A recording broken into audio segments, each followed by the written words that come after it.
Assalamualaikum wabarakatuh.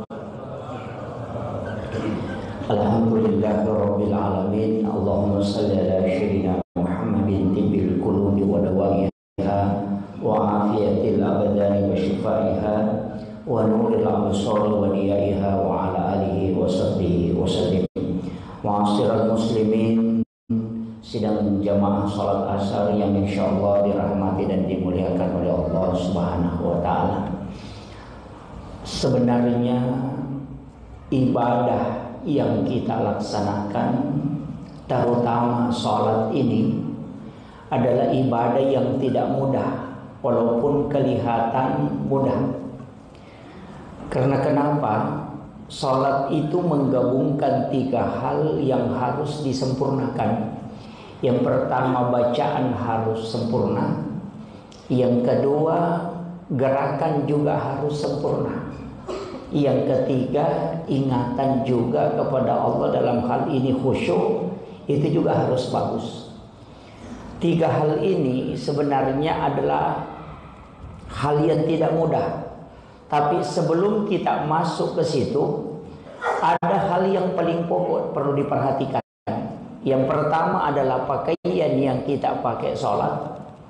Yang kedua adalah makanan yang kita makan sebelum kita sholat. Kemudian yang ketiga adalah cara bersuci, baik itu dalam sisi wudhu bahkan masuk dalam kalbu nanti. Jadi tiga pokok ini yang saya ingin bahas. Yang pertama adalah pakaian yang kita mau pakai sholat. Di dalam Islam, bersih dengan suci itu berbeda. Kalau bersih itu dari kotoran yang nampak. Kalau suci itu masuk dalam hakikat. Makanya an-nadhafatu minal iman. Di hadis yang lain mengatakan at-tuhuru satrul iman. Kalau menggunakan an-nadhafatu minal iman, berarti itu adalah kotoran yang nampak oleh mata. Tapi kotoran yang tidak nampak oleh mata, itulah at-tuhuru satrul iman. Makanya dari pakaian itu Rasulullah mengatakan dalam hadis yang sahih, ketika ada orang membeli pakaian itu dengan harga 10 dirham, kemudian 9 dirham uang halal, 1 dirham uang haram, maka ketika pakaian itu dia pakai sholat, maka sholatnya tidak diterima. Jadi Nabi tidak mengatakan sholatnya tidak sah, tapi mengatakan sholatnya tidak diterima. Karena tidak semua sholat yang sah itu diterima, tapi sholat yang diterima pasti sah. Nah, ini yang penting. Makanya orang yang menggunakan pakaian yang ada haram di dalamnya, jadi pakaian itu harus bersih dari kotoran, najis, tapi sekaligus harus suci secara hakikat.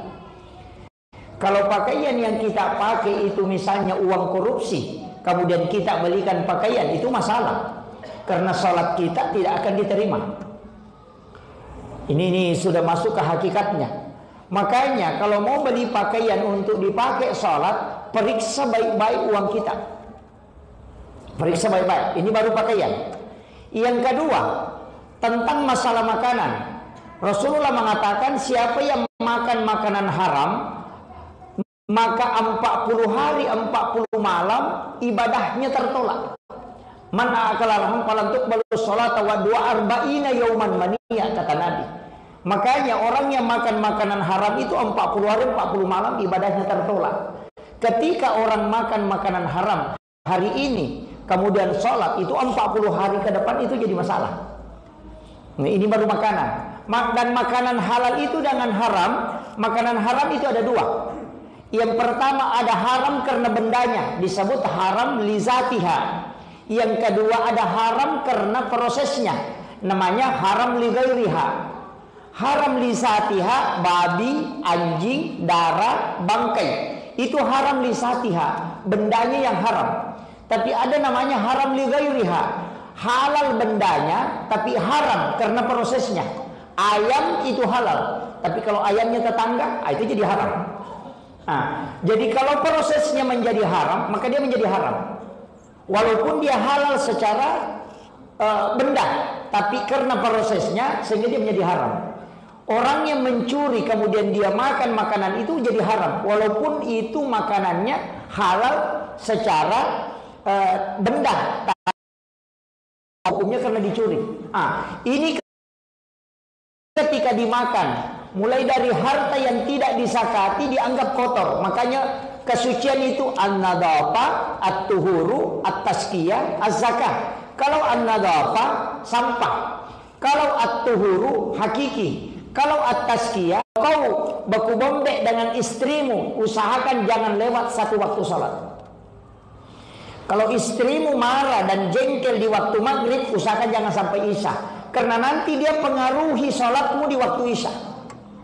Makanya orang yang Nabi kan mengatakan la yahillu lil muslimin an yahjura ahahu fawqa salasa layalin. Jadi itu dianggap la yahillu lil muslimin, bukan lagi golongan muslim. Orang yang tidak baku omong atau baku bombek dengan saudara muslimnya lewat dari 3 hari. Itu fatal. Makanya itu karena kotor kalbunya, hatinya yang kotor, bukan makanannya, bukan pakaiannya, tapi hatinya. Inilah yang mau dibersihkan empat-empatnya. Yang terakhir ulama sufi mengatakan wudu. Wudu itu membersihkan hakiki. Dari situlah ada istilah dalam tasawuf, istilahnya orang Bugis jenne teluka. Itu wudu kan tidak membersihkan najis. Karena najis harus dibersihkan sebelum berwudu. Makanya ketika membasuh tangan, itu hakikatnya jaga tanganmu ini supaya tidak melakukan perbuatan haram. Yang kedua, ketika kumur-kumur ucapanmu. Ketika membasuh muka itu matamu. Ketika kepala diusap itu pikiranmu. Ketika telinga pendengaranmu. Ketika kaki langkahmu. Jadi sebenarnya orang yang sudah menjaga pandangan, menjaga pendengaran, menjaga pikiran, menjaga ucapan, tangan dan kakinya, maka itulah orang yang suci. Ini riasa jenne teluka.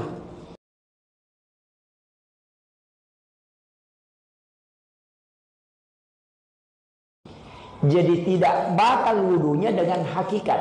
Makanya ulama sufi itu mengatakan melihat perempuan itu batal wudu. Kalau di dalam kitab kita baca, kita pasti stres. Padahal hakikatnya bukan melihat dengan mata kasar, melihat dengan pandangan syahwat itu batal wudu. Artinya batal wudu karena sudah kotor. Wudu yang kau sudah pakai berbohong itu tidak boleh dipakai sholat, karena itu sudah kotor. Kalau kau sudah sholat maghrib, kemudian kau bercerita kemudian bohong, maka jangan pernah pakai sholat isya, karena wudu itu sudah kotor. Karena wudu itu mensucikan, bukan membersihkan. Akhirul kalam, wallahul muwaffiq ila aqwamit thariq. Assalamualaikum warahmatullahi wabarakatuh.